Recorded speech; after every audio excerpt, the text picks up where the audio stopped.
Jesus, Refugee, Renegade, Redeemer, with Bear Grylls is brought to you by Mercy Ships. mercyships.org. Be part of the adventure.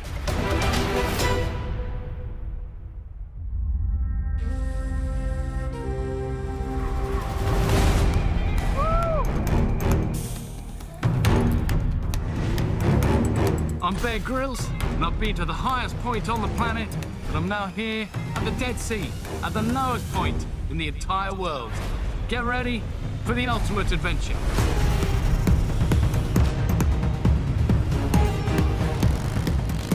I'm in Israel, following the footsteps of a man who changed the entire world forever. The refugee, the renegade, and the redeemer. Jesus of Nazareth.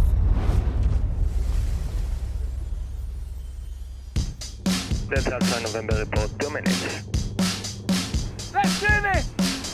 Since skydiving into the Holy Land, I've wandered through the Negev along the starlit path the Magi may have taken to find baby Jesus. I've waded through the Jordan River where Jesus was baptized, travelled to the Dead Sea, caught a snake, met a shepherd and a few camels, eaten some bugs and survived the Judean wilderness to get just a taste of what Jesus experienced during his 40 days of solitude.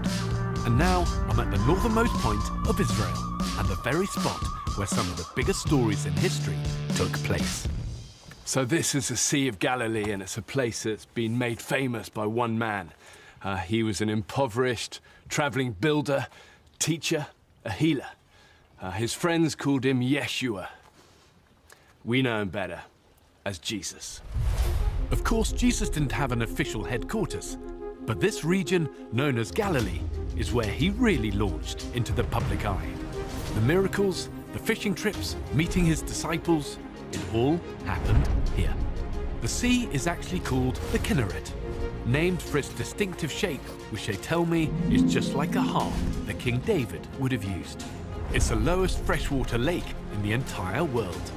And if you've heard the stories, you know the body of water is prone to sudden and very dangerous storms.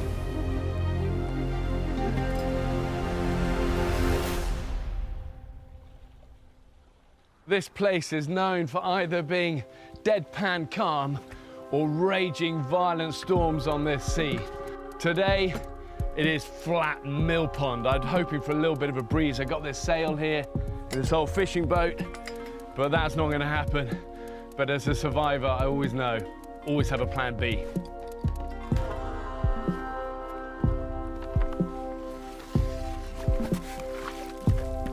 So this thing's a surfboard hydrofoil. They say Jesus could walk on water. I'm not sure I'm going to be able to do that. This is about as close as it's going to get.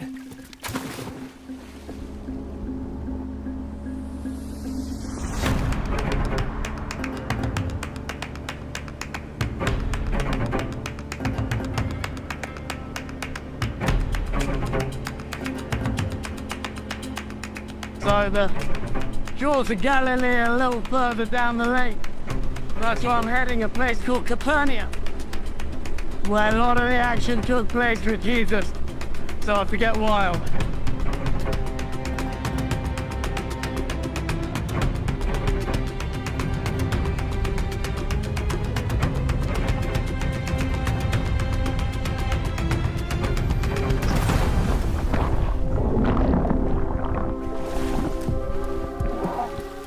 I've learned I can't walk on water, and maybe like Peter, sometimes I lack faith. Welcome to the human race. Okay, one more go standing and then we're getting ashore.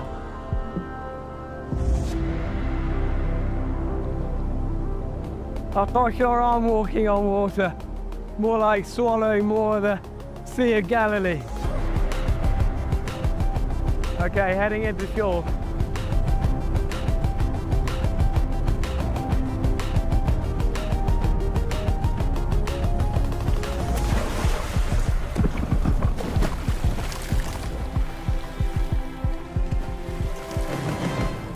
Right here, on the shores of Galilee, Jesus found a band of brothers who would jump aboard his renegade mission. Today, I'll be exploring these ancient towns and meet some friends along the way. I'll even get a bird's eye view of the region. But first, I'm going to follow a path that Jesus himself may have walked.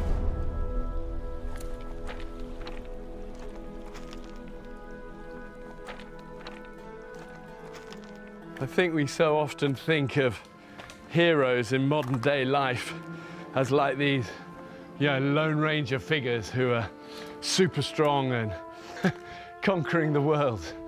But Jesus was really different. The first thing he did was actually just gather a band of friends together, built community, regular people. The people he brought to him were the fishermen, the guys who lived on these shores, hand to mouth. They weren't the elite, they were just probably wild people with messy lives and imperfect lives. And I like that because it wasn't ever about religion, it was about building community. First off, friends. And that's powerful. So who were these friends of Jesus? History records 12 men as the disciples, but I have a few favorites. Peter, Andrew, James and John. These fishermen probably would have been rough, uneducated and a lot of fun at a party. Matthew was a tax collector, so presumably wealthy, but also hated by his fellow Jews because he worked for the Roman government. Simon the Zealot was most likely a political activist, dead set on overthrowing their Roman occupiers. I can't imagine these guys getting along. And that's what I like about Jesus. He cast a broad net, unifying people of different cultures, economic ranks, and political parties. These disciples forged a fellowship that would change the world.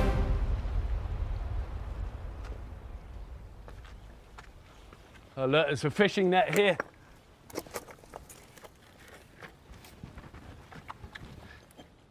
You got to remember there's still fishermen fishing these shores today, and not a lot probably has changed over 2,000 years. Actually almost looks usable, this. It was a pretty radical thing for Jesus to rock up and say to some of these fishermen to leave everything, leave their lives, leave their families, leave their communities, leave what their families had done probably for hundreds of years. Fishing, leave them and follow him. And you've got to remember also these fishermen wouldn't have been pushovers. They were rough, strong, probably pretty clear-minded, speak their mind. Something special was going on for them to follow this guy. And I often kind of wonder, why did these guys just leave everything to follow him?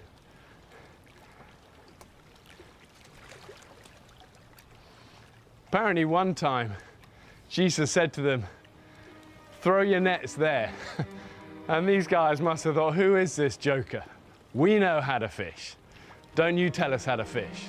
And he insists, he said, throw your net there. And they reluctantly throw the net and boom, they just explode with fish. So like they've never seen, so they can hardly haul them in, and they're screaming for their friends to come over and give them a hand. And at that point, you might be beginning to think, who is this guy? And they might not have known what he was about or where he was going to lead, but what they did sense is that there was something special going on. And no one else has spoken to them like that and connected with them like that and showed them things like that.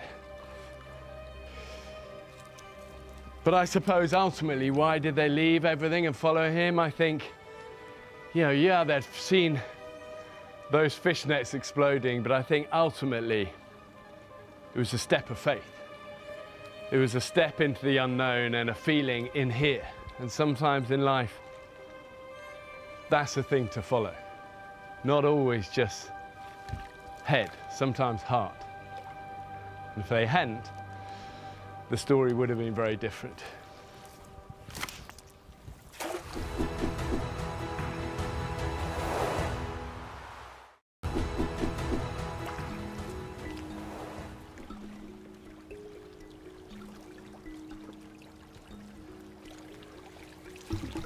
I mean, they actually say this lake is still just teeming with fish nowadays. Pretty cool. In a world where so much changes, I love the fact I can come here, throw a net a few times, stand a half decent chance of actually getting something.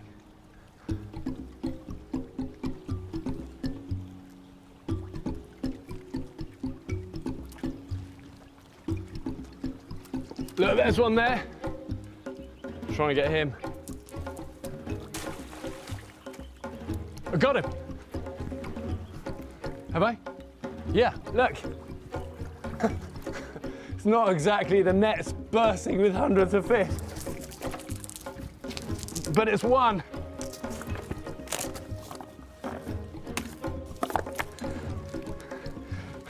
That's a good sized fish. Cool. One thing I can guarantee you is I'm not the first person to have started a fire on these shores, and it's a pretty straightforward environment to do it in. Everything bone dry.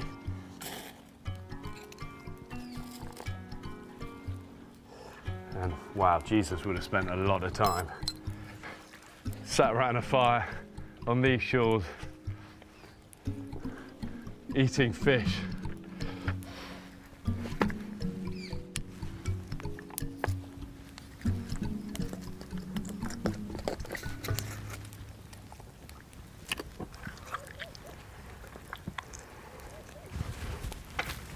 Once these stones get really hot, just lay the fish in the hot stones, it will cook. 5 minutes. The fish seem to be such a symbol of Jesus's life. You know, simple, sustenance, fishing. Who doesn't love fishing? With friends.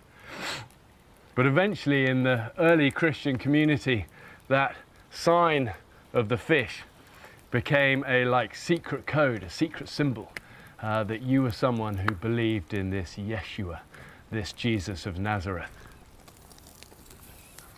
And it became that shape of a fish, head and the tail, and they'd draw one half of it, and then if the other person then completed it, that meant you also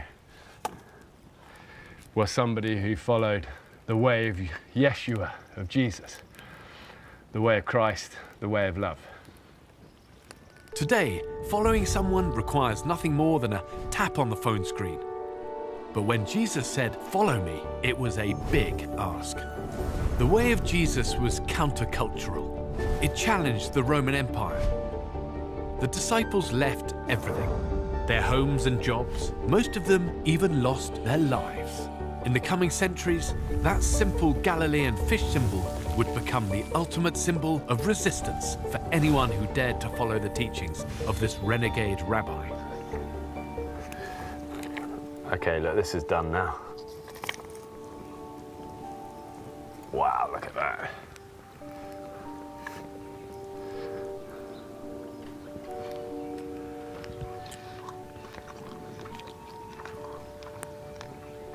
Wow, that's a meaty fish. So good.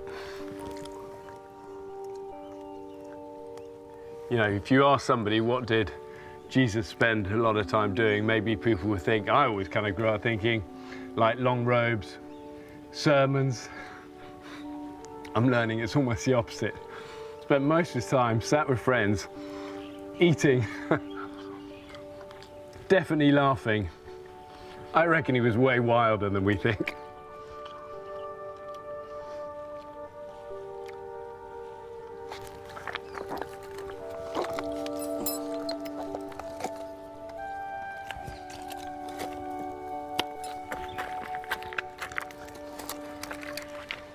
Okay, moving on.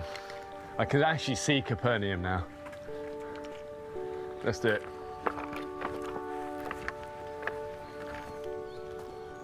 Before I make it to Capernaum, I'll meet up with a friend who has studied the Jesus story for most of his life. Hey, Andrew. Hey, Bear. Good to see you. Andrew is a theologian, pastor, author, and most importantly, a good friend. So of course I invited him on this adventure to help me explore what really went down in this spot 2,000 years ago. It's a lake, but they call it, don't they, a Sea of Galilee. You can see why. It's massive. I mean, just walking along here, it's been incredible. It's massive, and it's beautiful right now, but you know, this can get stormy. Jesus and his disciples had some amazing adventures right around these shores. It seems so much of his life was around the water, whether he was crossing the lake or...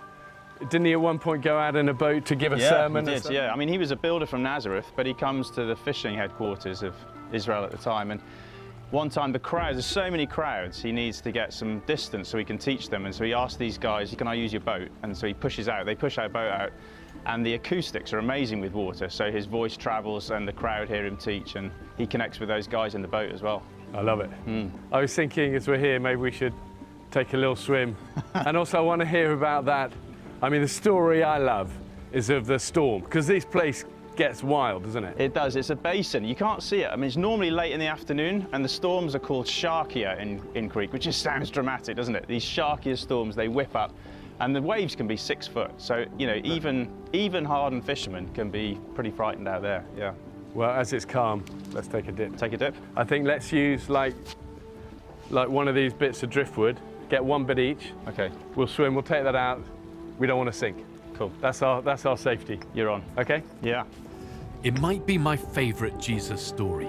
He was crossing the Sea of Galilee with his closest friends when a massive, deadly storm overtook them. The waves crashed against their little fishing boat. Everybody was freaking out. But Jesus, he was sleeping. His friends shook him awake, saying, "Don't you care if we die out here?" But Jesus, calm as ever, simply spoke to the storm and said, "Be still." Immediately the storm ended and the sea was calm. Powerful.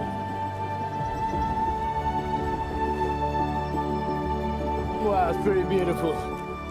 Oh, I bet as fishermen they dived in. Don't you reckon they dived in a lot? Oh, and this Cool off in this heat. in this heat, you've got it. I mean, I say that, I don't know how much... Maybe they didn't swim in the deep water. Yeah. You know, in the Jewish tradition, they didn't trust the sea. You know, it was a scene of chaos and evil and a bit out of control. So I think they like to stay in the boat, to be honest. And a couple of the stories out here that are my favourites are exactly because, the drama's because there's storms. Yeah, so what happened on the whole calming of the storm? Yeah, well, Jesus said to the disciples, we're going to go to the other side. And that's the promise. But then when they get in the boat, he falls asleep. And I love that little touch. He's just human, you know, he's tired. And then, I mean, it must have been late afternoon because that's when these vicious storms whip up. One hits the lake. These hardened, tough fishermen, they've been through it in their boats. They're terrified. Yeah. But it's so out of control. The fishermen wake the builder up and say, don't you care that we're going to drown? He's still asleep. You know, he's sleeping through it all. Jesus. They think it's life or death. Wow. Jesus stands up, gets up, looks around, sees what the situation is. He says to the wind, be calm. To the waves, be still. It's almost like a parent telling a child, just settle down. Yeah. And I mean, imagine that moment, because it actually happens. The wind drops, the waves are still, and it's the mill pond again. You know, I imagine these guys are not going to be melodramatic with a big storm. No, I think they thought they were going under. Once he calmed the storm, it's all still. It says they were greatly afraid. And the question is left hanging in the air, who is this? That even the wind and the waves obey him.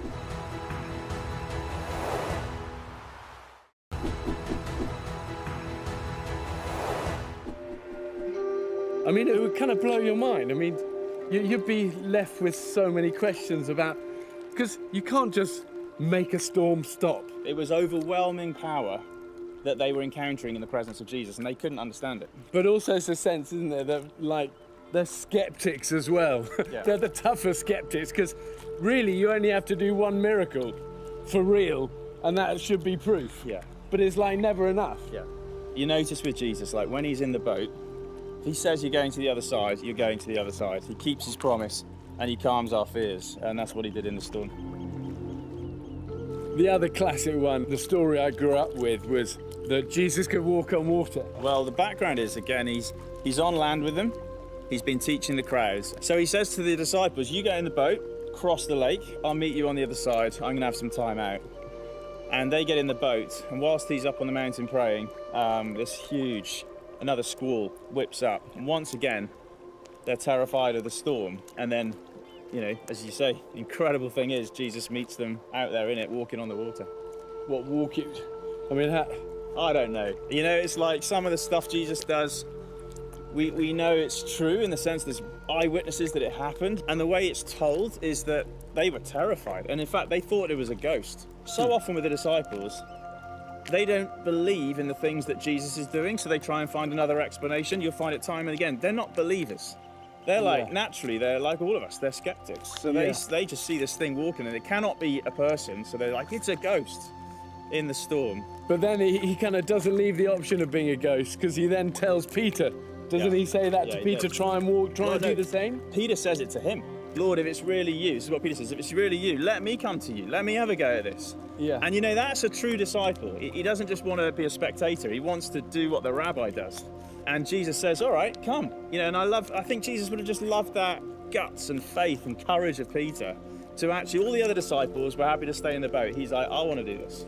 I want to get out. What, get out the boat? He climbed out of the boat, and for the first few steps, he's able to do what Jesus was doing. And then he takes his eyes off Jesus, begins to sink. Jesus reaches out and grabs his hands, and they both get in the boat together. But yeah, I like that. I like, because it's that element also of doubt. I mean, that's a big thing to try and stand on the water, you know. Yeah. And then you start to sink and you're in a squall. yeah. I love Peter's boldness in this story. Here they are in another life-threatening storm, and Jesus is nowhere to be found. And then a mysterious figure approaches, walking amongst the winds, the waves, and the rain.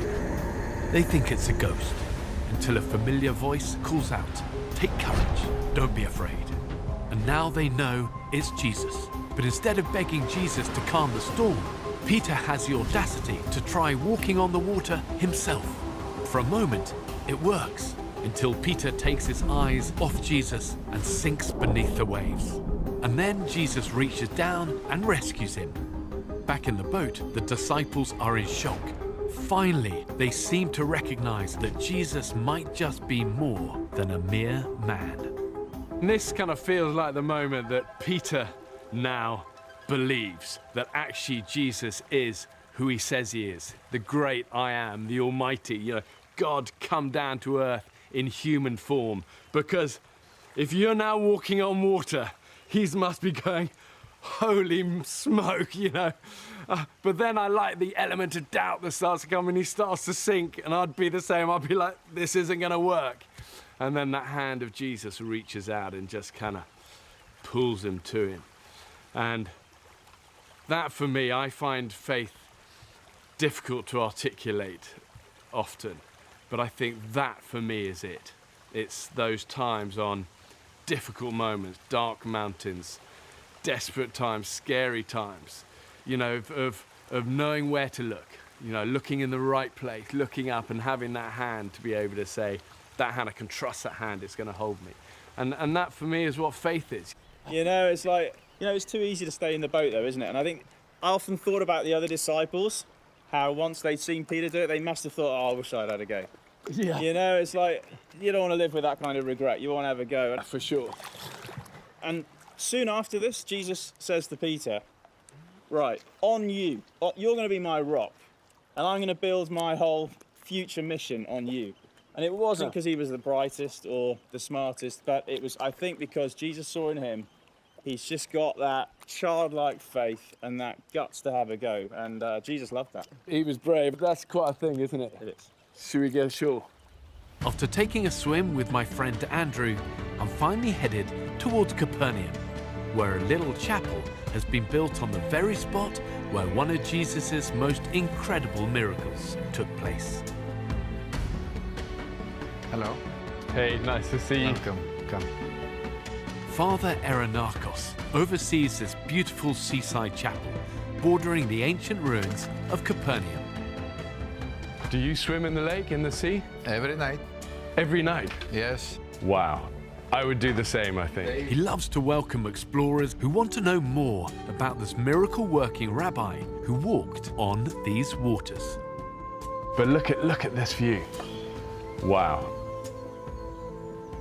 What sort of town was Capernaum? Capernaum at that time, it was between 12 to 16,000 people, a huge city for that time. They have even a wall around the city. They have a centurion, it's 100 soldiers, keep the Roman law, because it was a marketing center. So it's a big trading town, people Yes. from all over. It's a port. Port, okay. For all the cities around the lake. And why is this place special for you? Jesus, he spent the 3 last years of his life in this spot. He says, Capernaum, it's my town. He breathes this earth, he drinks this water, he eats fish from this water. So how not to be blessed? That's why for all Christian world, Holy Land, it's holy. And when you swim every evening in the sea, what do you feel? I try to walk like Jesus, but never happened to me. Yeah. But Jesus did things like nobody else in stories, in all the human history. Many of the miracles of Jesus seem to have happened around Capernaum. Like what sort of miracles happened here? The miracle dedicated to this place, to this church, is a miracle of the crippled man. So the French climb on the ceiling, they open hole to the ceiling, and with the ropes they put down in the front of Christ and the people. Yeah. Jesus says, I forgive your sins. The rabbis from the city that was inside in the house, they start to thinking, who is this man? Why he say these words? Yeah, that's a big thing to say, I can forgive your sins. I forgive your sins. Who is this man? Yeah. Who is this one taking the sight of God? And Jesus says to the man, wake up and go. So he can say just, wake up and go. Yeah. 100% miracle. Yeah, and that was here.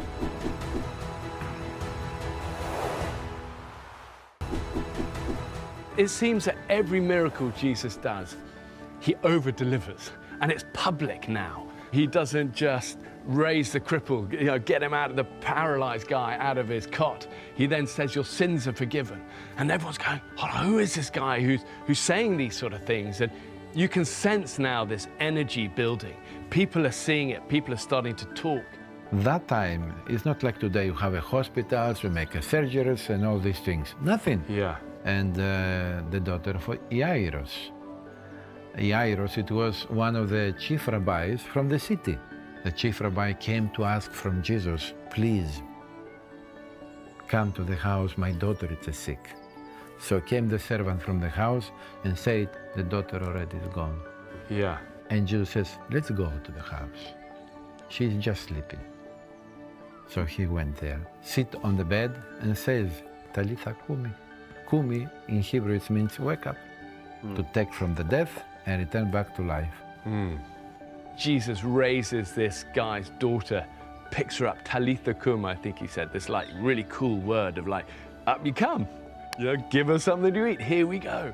And you can sense this energy, both positive and negative, because it's super threatening. It's like, hold on, some people are saying like, the Messiah has come, and like, come on, get real. It's like, this isn't happening.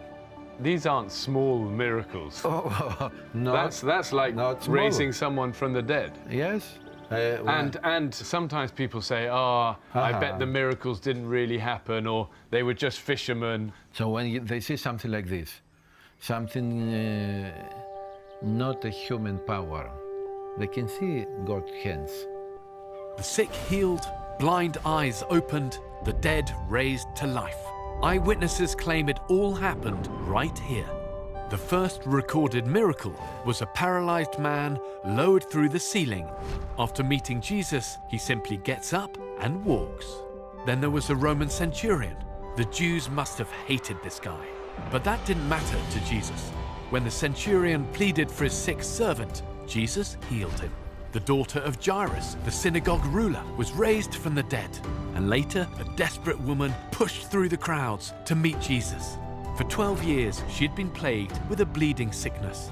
But after touching Jesus' cloak, she was healed. And then on a nearby hillside, Jesus was speaking to a massive crowd. When the people got hungry, Jesus multiplied 5 loaves of bread and 2 fish into a big enough meal for what some estimate to have been 20,000 people. Jews, Romans, rich, poor, these signs and wonders were for anyone. And because Capernaum was such an important hub in this region, these Jesus stories were beginning to spread.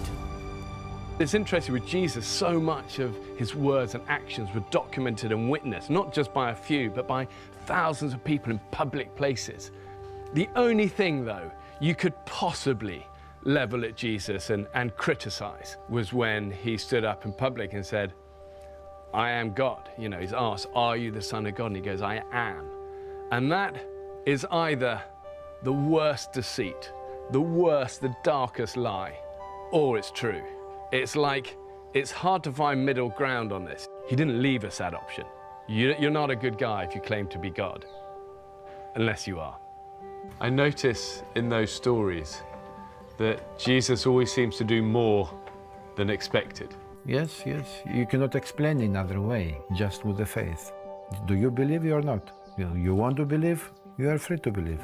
You don't want, stay where you are.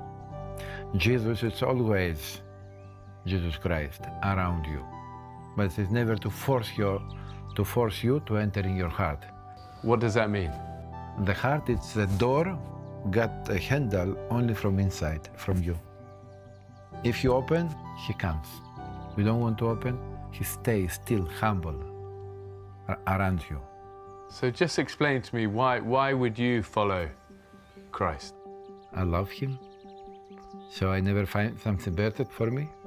That father, you know, his life has been here, and it's like he wants to be here because the person he loves more than anything in his life, this Yeshua, this Jesus, he feels close to him here. And I love that, I respect that, the fact that he swims every night. And you know, imagine swimming here every night, that connection with the person you love so much. And it's like this faith is, 2,000 years ago, means it would be dead. But I'm here and I see this alive and changing people's lives. And the other thing, it lights their eyes up. All these people I meet, their eyes are like bright. There's a connection when they start talking about this person, this Yeshua, this Christ.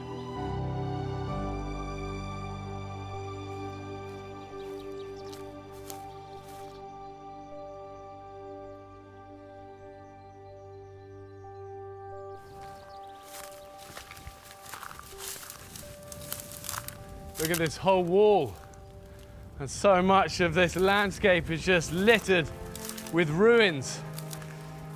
Date back often to Roman times, when this was such a bustling place of trade and communities. It's pretty amazing. Centuries ago, Capernaum was abandoned and its exact location was lost. But in the 1800s, archaeologists rediscovered the site. And what a find! Today, you can walk amongst the ruins of the synagogue where Jesus taught. You can find the remains of the Roman garrison, which was most likely the home of the centurion whose servant boy Jesus healed. Even the home of Peter, Jesus' chief disciple, has been discovered amongst these treasured ruins. Something about feeling like that you're walking in places that Jesus actually walked. You know, I'm not I never feel like I've been a super devout person or anything like that, but actually being in the place where you think he walked amongst these hills, it's hard to explain. Most of my life, these Jesus stories have felt so far away, but being here, walking amongst the ruins on the very hillsides where Jesus taught, it makes these stories feel so close and alive.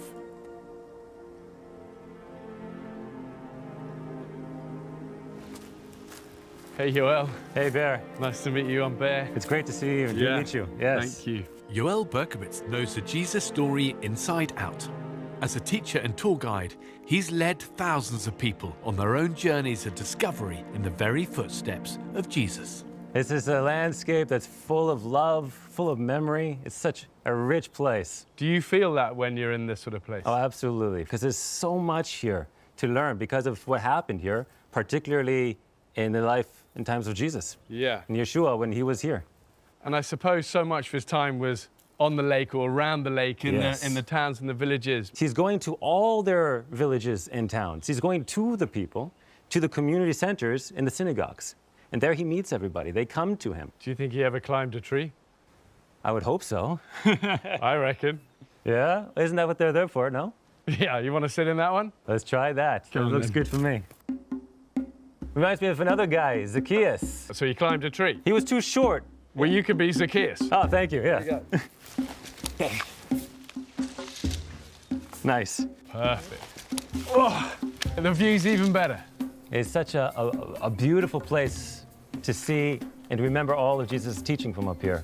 Did he also speak to bigger crowds of people in the mountains? We're told one of the opening narratives of Jesus' life is that the Jewish people are coming from all over this landscape that we're looking at, from all around us. They come to him in order to hear what will become celebrated as the most famed and loved sermon ever given.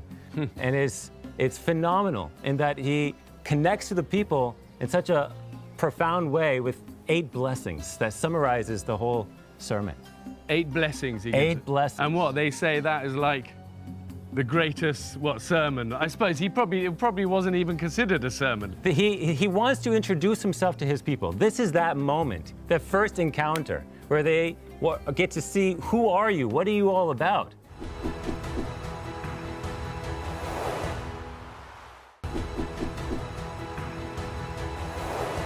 This legendary hillside chat we call the Sermon on the Mount contains the very heart of Jesus' renegade mission.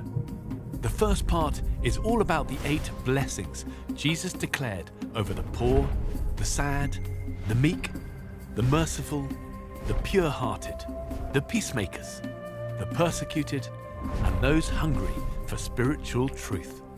In the second part, Jesus calls his followers bright shining lights, their good deeds pointing people to God.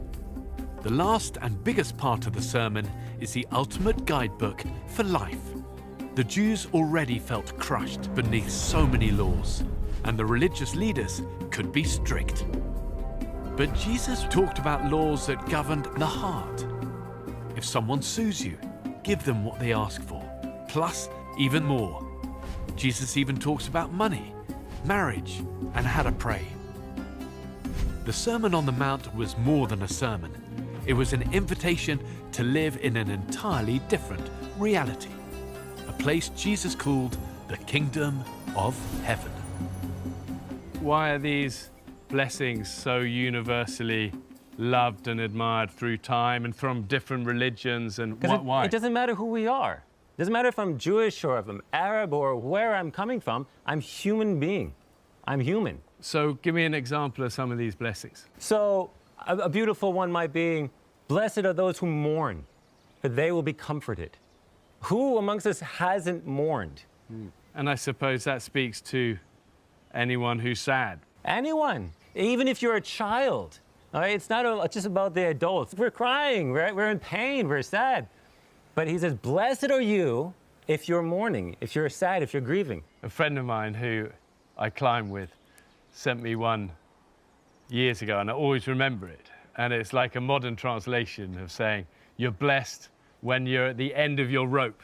I always understand that, you know. Okay. When you're at the end of your rope, there's more of God, more of inside, and less of you. Right. And I like that, you know, because sometimes we don't have a lot left to give. Right. Another one that I love is, blessed are the peacemakers, for you will be called children of God. Blessed are you if you are one who strives to make peace. And so I have to strive to do that with you in my community or you outside my community. And if I do that, what will I be called? Children of God. The world desperately needs peacemakers right now. We struggle for that. And that means as much, I suppose, for within our relationships and our families, as much as between countries. If I cannot make peace in my family, how am I supposed to know how to do that on a larger scale? It's hard enough in family. It's hard enough in a broken home. Who amongst us do not have brokenness in our homes? Start there. Jesus, he always seemed to be telling stories. Yeah. He was speaking stories that regular people could relate to. They probably never heard, they'd only ever probably heard, like in the synagogues, all the formal readings. That's what my experience was in church. Like in the Christian church with here is a reading from whatever, and a bit of Latin and you know? One of the really famous ones, I think because so many of us connect to it personally, is the parable of the son, who comes from a wealthy family, but he comes and says to his father, give me my inheritance. I'm done with this family, I'm going. This story I know. An idealistic young man sets off to make a life of his own. He's finally free of his father's house and his father's rules. He can do whatever he wants. But when the money runs out and the young man finds himself living and eating with the pigs, he begins to see that life with his father wasn't so bad. So the young man journeys home, covered in muck and terrified. And then the plot twist. The father runs through the fields and hugs his son. He isn't angry. In fact, he's been searching for him this whole time. The father is overjoyed that his precious son has come home. I like the fact that God puts his own dignity aside just to get to the son, to run every day looking for the son. Right. That's cool. Doesn't matter what people think of me. Because I grew up thinking of God of like very scary, very far away, very dignified and serious, and not like, didn't care. Why would he care about me? It's a story about God, represented by the Father. What is he like? He's looking for me. That makes me feel like I have some worth. Right. That's beautiful, isn't it? Give me a sermon, I fell asleep after 5 minutes. Give me a story with some drama, some humor, some shock. I'm awake. Jesus, he's the biggest storyteller. But not just any stories. They're all about God and all about us coming together. I've noticed that every story, every miracle, it was always about helping people or healing people or just affirming people or strengthening them or feeding them. And I think it's that ultimately was drawing these crowds of people from the most unlikely backgrounds whoever he encountered, whoever it was, rich, poor, educated, uneducated, man, woman, child, or old person. They came away richer, happier, more at peace, and more healed. Jesus' message was getting out there, and the crowds were growing. They were desperate for healing, a blessing, a miracle. It's no wonder Jesus was known to retreat to the quiet, lonely places so he could recharge and renew his perspective. In fact, that sounds like a great idea right about now.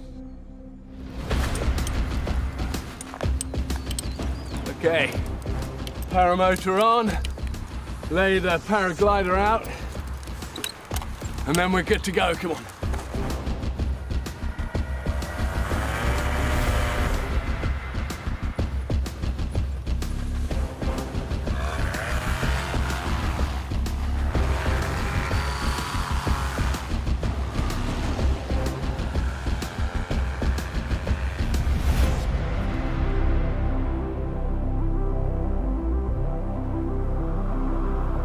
What a view! I'm flying over the small patch of land where Jesus' world-changing mission began. This is where he fished, told stories, and broke bread with his closest friends. But soon Jesus would trade the peaceful waters of Galilee for the paved city streets of Jerusalem, the Temple Mount, the legendary pools of Bethesda, and the Garden of Gethsemane. This is where Jesus earned his reputation as the most notorious rebel in human history. And Jerusalem is where this adventure is headed next.